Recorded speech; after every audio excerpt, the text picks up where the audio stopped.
Brass band started for me when I was 13 years old, and I played for Shanklin Town Brass Band on the Isle of Wight. I then went to Vectis Brass, and then I moved over to the mainland, played for a brass band called Otterbourne, and then I moved to Woodford Band, and from there I auditioned for the Royal Welsh College of Music and Drama. I joined Cory Band in September 2012. I was actually Philip Harper's first signing. Being part of the Cory Band tuba section has been fantastic. When I first joined, we had Simon Howell still there on principal tuba, Kaz from Japan on second, and Fraser Bish on principal B flat. So I was able to learn lots from all three players. And now we have Timothy Evans, who has become a really good friend of mine, and Kate James. So it's a really good atmosphere. It's a lot of fun. We have a lot of laughs. Perhaps sometimes too many laughs, but we're all really good friends. So I just think that adds to our performance every time we step on the stage.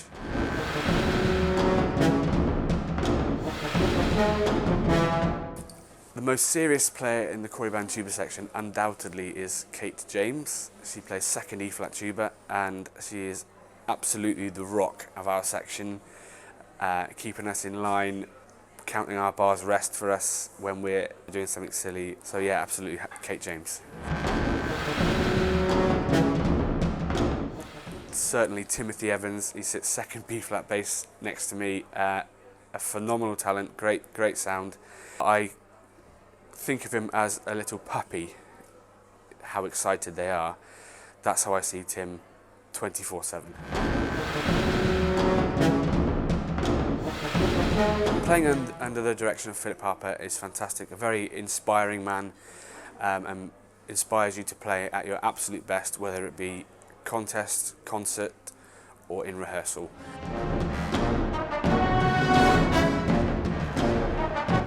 No, I'd like to keep my seat in the band.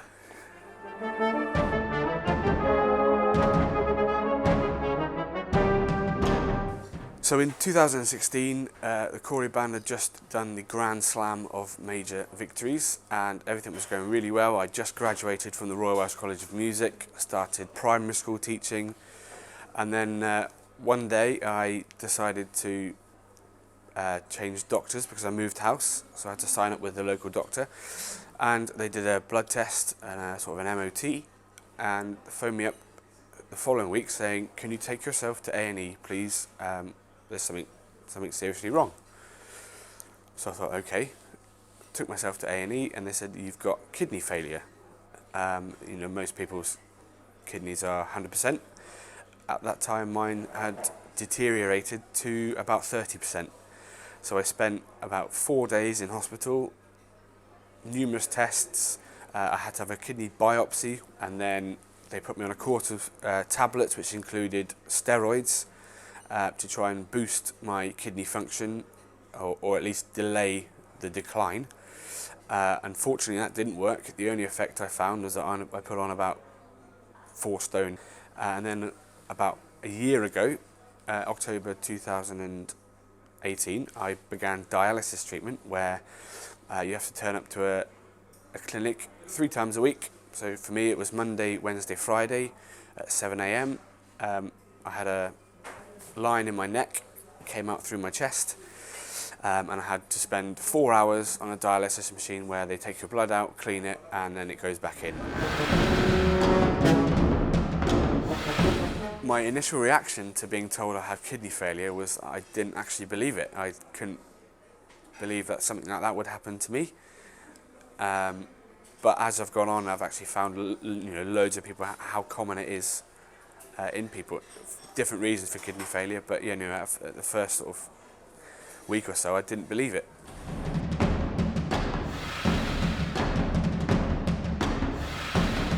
To maintain such a high standard set and required by the Cory Band, it's a massive family, and especially sat in the tuba section that we've got now, they're all so supportive. And I remember Tim Evans saying to me, you've got to fight this head on rather than admit defeat. And not do anything. So for me, it was just a case of business as usual. If it's not affecting me right now, I will do what I want right now.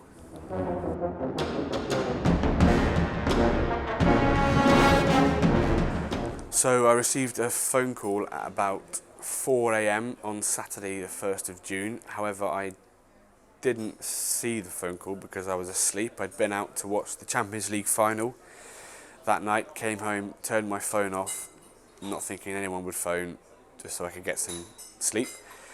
And then about 5 o'clock in the morning, my front door felt like someone was trying to break in.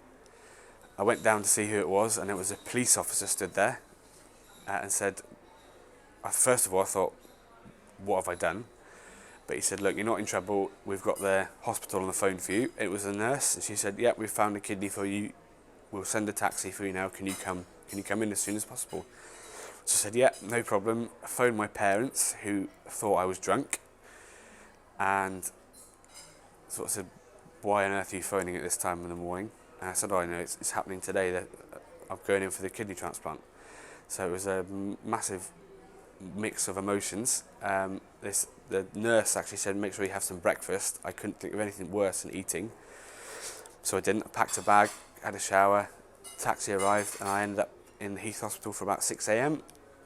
Had loads of blood tests, and then at 6 o'clock in the evening, they came down and took me in. I was back in the wards by midnight.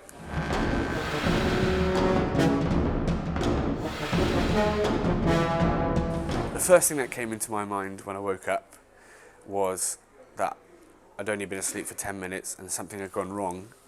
But in fact, the nurse was there doing another ultrasound scan on the new kidney.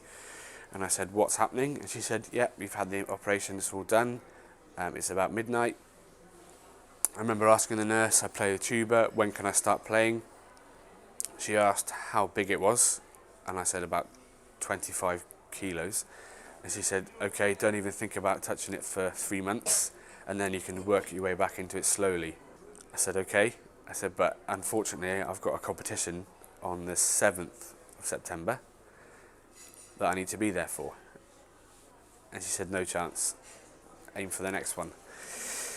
So I remember the day after my transplant, my dad put my mouthpiece in, and I had a little go, and I thought, right, I'll make it. And I think I managed about 6 weeks of not touching the tuba at all, and then I was at home on the Isle of Wight recovering, and me and my dad had just cleaned it, jet washed it, and I had a little go there, and that was about 6 weeks. And then I managed to do the last rehearsal with Cory Band before the summer break, and then we came back and managed to win the British Open on the 7th of September.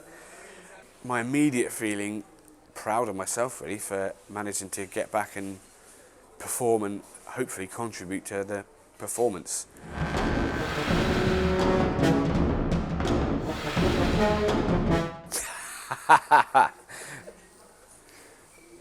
So since the Sky Arts documentary, no, fame has certainly not gone to my head. I don't really see it as fame.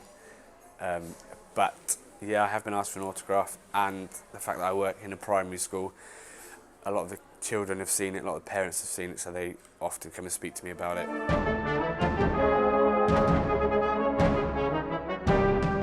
We employed the services of Matthew Wade, who lives in Manchester, a really, really fantastic B-flat tuba player. And from October all the way around to July 2019, he barely missed a rehearsal. He lived in Manchester, which took him 4 hours to get to band and 4 hours to get home. He was there every time we needed him.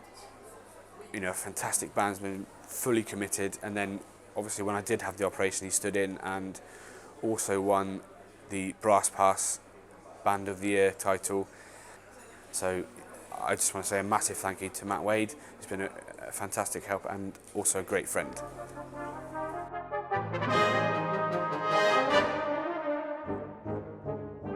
What's next for Robert Nicholson?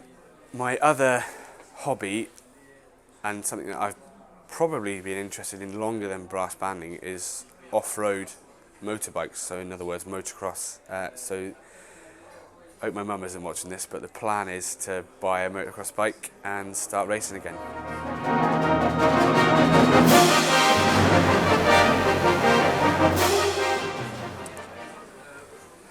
100% they will take the mickey out of me, no question.